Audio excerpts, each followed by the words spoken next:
វៈកម្លាំងនេះកប្រភេទកអត្រៈកគោយន្តយកទៅធ្វើកគោយន្តវិញបងកម្លាំងកគោយន្ត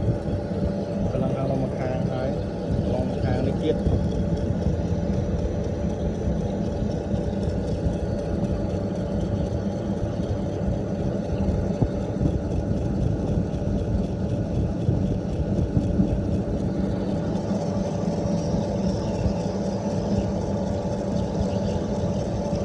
ខាងមួយក៏កំងយកទៅធ្វើកគោយន្ត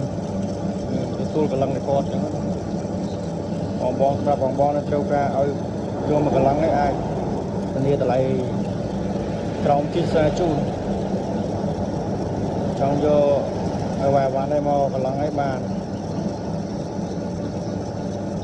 ធានាតម្លៃធូរថ្លៃ